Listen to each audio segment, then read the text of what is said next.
In this video, I'm going to be showing you how to post a ride on the HBC calendar. Mostly for this would be for ride captains or anybody who has control panel rights to the event's calendar. So the rides, when they are posted, are listed on the home page here under upcoming rides, and they're also listed here on the calendar. So um, let's do future. So here they are. There's rides here. Now, the thing is, you don't post the ride on the calendar itself. You have to go to the control panel to post a ride. So I'm going to hit control panel. Now I'm logged in as a test user, and this user only has a website, has events here. So we have edit and view. So we're going to do edit. So now the next thing I'm going to do is reset my event search. I'm going to pick template, and I'm going to put my first name here. All ride leader templates start with their first name. If you're a ride captain and a ride leader submitted a one-page form to you, you would put their first name in and bring up their template. If you're posting for yourself, you put your first name in and hit search. So now what happened was I narrowed the search down. If I didn't put in the title with my name and the category, I would get hundreds of events. But now that I put the title, just my first name, the category template, the only thing that comes up is my template. So it also has a little note here that says copy. And one of the things is that you do not edit and complete this template and then save it as the ride, because then the template would be gone. So what we do is we go into here, actions, copy.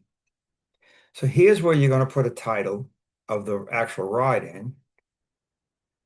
So we're going to put B plus, and I'm going to use, I got to drop down here. So we have the B plus, Smith Street, the start location, to St. James, the destination. So that's what we always, a format we'd like to use. Is the ride leader's name, the level of the ride, the start location, and the destination. The next thing you're going to do is the date of the ride. But since this is a test environment, I'm going to put this way out in time because it's not going to be a real ride. We don't want anybody to really look at it on the calendar. So I hit copy event. But once I do that, what happens is you now see two events. So there was your original template you're going to leave alone, but now you're going to go into the actual ride, hit action and edit. So now we're going to edit this ride. So what comes up, we have the name of the ride, and then across here we have registration. As people sign up, you can get that. You can run reports. You can get emergency contact information, things from reports. One of the other things you might want to do is cancel the ride. If people sign up with quick releases, you can see those here. So on the left side over here, we see basic formatted location and emails and refresh event. The refresh event is only if there are issues, people signing up for a ride. You would click this, go in and click the refresh event. And what happens there is it clears up any cache or anything on the ride, but nothing has changed as far as information data or people who signed up.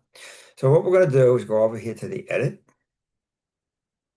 And what I'm going to do, I'm going to take this title and use that as my short description. The category I now have to change. I'm going to make this into a B plus ride. It's the category for this ride. The visibility to everyone, details for members, you leave that alone. The date visible, for now, I'm going to leave it at 8/14, and because I don't really want anybody to see it, and the ride is actually at 8:15. The other thing you might hit that button. You might want to be changing is the start time. Right now it's at 8 o'clock, and then in August that is the start time, so that's okay. But if it was a breezy ride, or if it was in the winter, you might want to change it to 8:30 or 9. Okay. You can specify the time zone. It's not critical, but that's it. And then hit save. So that completes the basic formatted description. It's the same thing. I'm going to hit edit. Now, when I hit edit, you notice first of all that there are two dotted lines here, boxes. And the reason for these boxes, they're formed from these icons here, is that what happens is if you use these boxes, the information is presented better on different size screens of different sized laptops, computers, and cell phones. So it's important to use those boxes. So the ride I have here is St. James. So it's going to be 46 miles, 1,200 and something feet. So we're going to go into, I'm going to hit 46 miles. And on the elevation gain, once again, it said 1237, but it's never exact. So I'll say 1250. It's close enough. And the ride with GPS link. So you want to get a couple of spaces in there. Now what I'm going to do is I'm going to go up here and I'm going to take this URL. I'm going to copy it. And now make sure my icons are where I want the link to be. And this icon right here on the toolbar says insert link. Click that. So the type is always going to be external page. These other things are mostly built in to the system. So we want external page. Here I'm going to put the actual link that I just copied. I like to make it a button. You could leave it text if you want. And the button text, I'm going to say ride with ride with GPS to St. James. And then you can save. And guess what? There it is. So now I have a link. I have my ride information. So here, where it says new description and photo, I'm going to go down to the next page. So I'm going to say ride from Smith Street to St. James. Oops. And and you could add as much information you want. You could say where your rest stop is going to be, say the bakery, bagel place, or where else information you want to add. You can put that in the description. And then also what I'm going to do is add a photo. Now, you don't have to, it's optional. You could add your own photo, or you could add a photo that I have in our venues.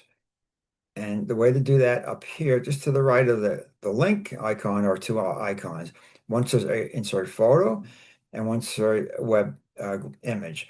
If you are uploading your own, you're going to have to go to this one because it's our image because they have the upload button here. But if it's a standard one, you can use the photos.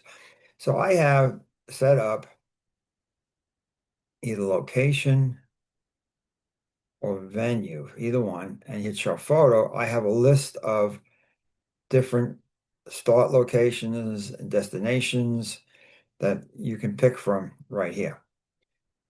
So here it is, St. James Bagels, for example, the bakery, which I think is closed now, but we had it, and hit display as embedded image. You don't want to do it as a link. You don't want to do it as a thumbnail. Hit select, and now there's your picture.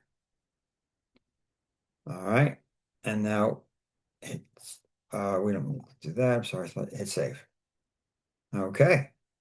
So you get an idea what that's looking like. Now, location defaults to Smith Street. However, if say, for example, I was starting somewhere else, I have a lot of these locations here already preset.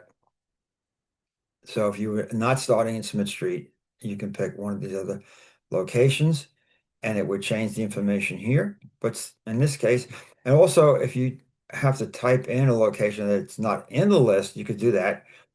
Um, and one of the things, once it's not required, but metro area, you can put Long Island, New York, if you want. You do want to have show map link. This little checkbox here, that'll give the Google Map icon on there. So that's what you wanted to hit save. Now, the last thing here is emails. So these are reminder emails. So what you could do is you can even change the text in here if you want, it would be in the email.